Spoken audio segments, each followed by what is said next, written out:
Hi, I thought I'd jump on here again today. There's me licking my fingers again. There you go. I won't be long today. I'm just going to talk to you about a couple of things. First of all, remember that video I did with me making a face mask? It's on my page somewhere. Don't use a tissue.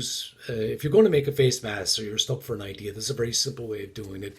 It's on my page. Just scroll down through it. You'll find it there somewhere. Using a stapler, some rubber bands, and a tissue or something stronger than a tissue like a paper towel. It's probably the best thing to do. So I'm getting a lot of questions, and again, thanks for all your well wishes. I am feeling better. I pushed myself too hard last week, and I kind of had a bit of a relapse.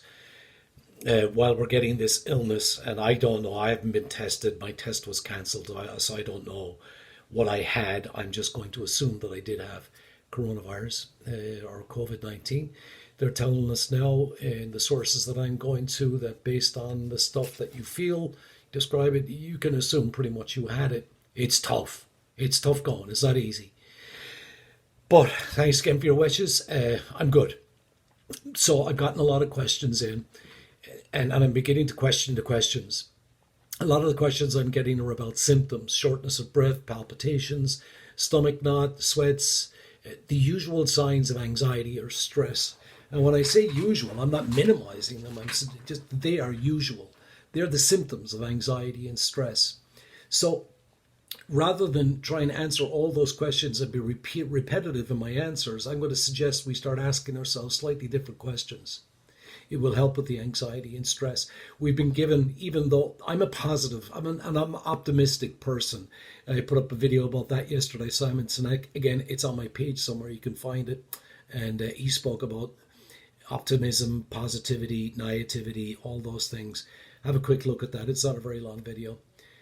So I'm questioning the questions. I think we've been given an opportunity now that we're cooped up a bit to do a bit of self-reflection. And if we kind of know where to go with these things, we can do it better.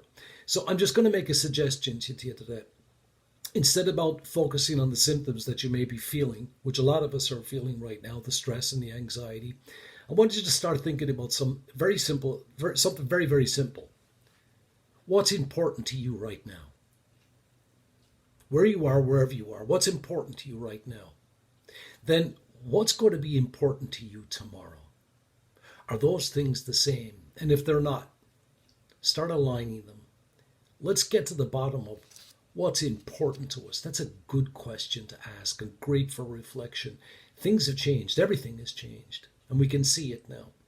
There's going to be some pretty horrendous numbers this week, no matter what country you're in. And I know I've been listened to in Australia, I've been listened to in the United States, and in particular, I'm living in Ireland, so I'm being listened to here.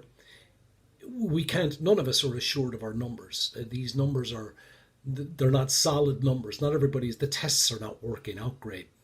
Not that they're not working out great, not enough tests are being done. An awful lot more people have this virus than we're getting accounts for on the numbers. So social distancing, hand washing, all those things still remain in play. But we're about to see some pretty horrendous numbers because the tests are getting more and more valid, I suppose, more enumerated. Irregardless, they're not numbers. What we're seeing are people. These are people. So we're being devastated. Our species is being attacked. We are human beings. So if we focus on the fact of our humanity, on the fact that we are human beings, we can bring some control to this. And if we can start controlling our internal lives, what goes on right here, right now, we can begin to come to terms or come to grips with what's going on in the outside world over which we have no control at the moment. So I'm suggesting then we start asking ourselves various questions. And the most important one we could ask ourselves right now, what's really important to you right now, this very moment? And will that be important to you tomorrow or not? And let that be a metric by which you can measure what is or what is not important to you. I came across a poem. I'm going to leave you with this. It's not a long video today. I'm going to leave you with this. Came across it earlier today. A smile can be very contagious. You can catch it like the flu. Someone smiled at me today and I started smiling too. And when I went around the corner, this guy see my grin. So when he started smiling, I knew I'd passed it on to him. Then I got to thinking just what a smile is worth. A smile like ours can travel all around the earth. So if you feel a smile coming on, don't keep it undetected. Smile at someone next to you and get the whole darn world infected.